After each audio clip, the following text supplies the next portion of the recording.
ladies and gentlemen, and welcome to a special edition. Sam patterned himself after Capone as far as wanting to control. As you point out in the book, Sam wanted to run everything. Well, I think once you get to a certain point, you're not going to make it staying in the same place. You're either going to get pushed, literally, from somebody behind, or you got to keep moving forward. And I think it just became a question of as you develop your own gang and your own territory and your own base of power, you either expand that or somebody's going to eat you up. And I think Sam recognized early on that if he was going to have any safety, if he was going to have any prominence, it was going to be at the top. And he's just systematically moved. And in the 40s, he met the Jones brothers, which was a black brothers who controlled policy. He wound up getting into policy, which was kind of a numbers racket. It provided him a lot of money. Sam really propelled himself to the top of awareness among the bosses, and he wound up being right there. As you're relating this to me, you are relating this to me from information you gathered from your father. That's correct. As your dad was telling you this, did you sort of sit back and go, wow, that was our family, that was us doing that? And geez, it's got to be scary to you as a history major. I mean, you're hearing all the things, setting the record straight, more or less, and that you have always had as a conjecture item on a essay test. It says, what do you think? Yeah. I mean, you could actually say, well, this is the way it happened. Yeah. I always felt like I knew better, that despite all the stories you heard out there, I knew what was going on the inside, even as a younger teenager. So I was always aware of that, and I always kind of was amazed. And as we got on later on and started, my father and I talking about the more impactful things, I looked at it and listened with a real questioning attitude, because I said, gosh, how could this man have gotten into so many things? Yeah. But when you start to look at the historical record, and then you start to see where this man operated and the relationships he had, it cannot be denied.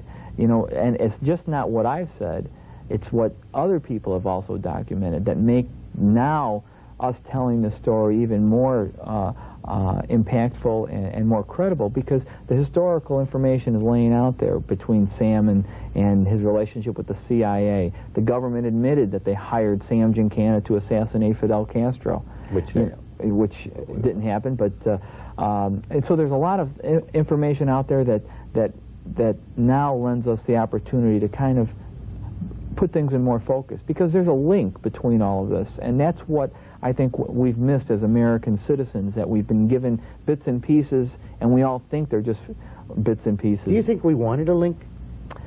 No, I don't think so. Do you think that the American public would sit there and say to themselves, well, that makes sense. If Giancana is hired by the mafia to go kill Castro, then the anger, and then send the Joe Kennedys, and then all the way to really, in effect, ordering the death of John F. Kennedy, Bobby Kennedy, Marilyn Monroe, it would almost blow away the minds, and what you've done really is create in the minds of the reader of this fascinating book, there is the strings, and it's not just follow the string, it is, here it is. That's right. A, B, C, D. Well, I think the American public, we all have lived in a certain sense of denial. We, I think, all grew up feeling that our government was on the up and up, that our government, believed in truth, liberty, and justice for all, and the American way, and the government would never lie to us. And we all went, and we were programmed in that fashion. So now, all of a sudden, we start hearing these things. How could this be happening? So I think, in many respects, people didn't want to hear it. And did you find yourself, as you were watching the expose films, the A&E had a tremendous thing on the third assassin and so forth, or a second assassin, and all of these things, the Rush to Judgment, Mark Lane's book. Did you find yourself saying that they're right, but nobody's going to pay attention, or, gee, that's a shame, maybe I should go forward and tell this? Why wait till now if you had some of that information? Well, when a lot of those things were coming out, I didn't have the first-hand, the specific information that I do now. I was more or less, an average citizen getting the bits and pieces that were coming out. You were like the rest of us. Exactly. I knew that my uncle had certain relationships, and I knew that I had suspicion that he might have been involved in some of these things.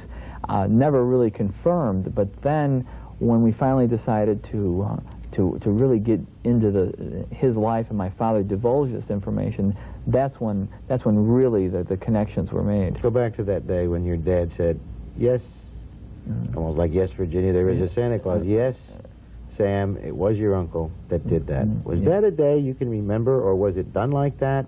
Or did you make a point to go to your dad and say, Dad, and I hear all this, help me out. Tell me what really happened. Did you well, do we had systematically gone through everything my parents could remember about from the early days all the way through, you know, the last time they saw him, and we started to build this house and from really the foundation upward, and we started to fill in and put meat on the bones, so to speak, and then we got to a certain point where I said, you know, he had to be involved in this. What can you tell me about this? And that's when he really laid it on me. He knew. He knew. And he specifically said they did it together. And that's when he started to lay in this whole aspect of a rogue CIA element that has been participating with Sam for many years. And then drew the connection to Marilyn Monroe. And then all of a sudden, everything came into focus. And how'd you feel? I was amazed. Were you hurt? Were you embarrassed? I was shocked. I was shocked that it had gone on for so long that, and at the same time that no one's put the connection together, earlier. They probably had, but they didn't have the thread you did. I mean, you're now a little bit on the outside, looking in, and you've now got all the pieces. And what a that had to be one hell of a day. With the help of just a few conversations, you're suddenly able to see this thread that starts to happen. And I think that was the unique position we had, that it seemed like a lot of investigators were focusing on particular issues, and maybe if they all would have gotten around a table, suddenly say, oh, he was there, and he was there, and he was there. The information was there, was never put together. Yeah, and I think that was the unique situation we had. Come back with us. Join us in a couple of minutes. We're going to take a quick break. Talking some more with Sam Giancana. We'll get into some of the details and some of the implications of those details of some of the greatest events that have happened in our history. Don't go away.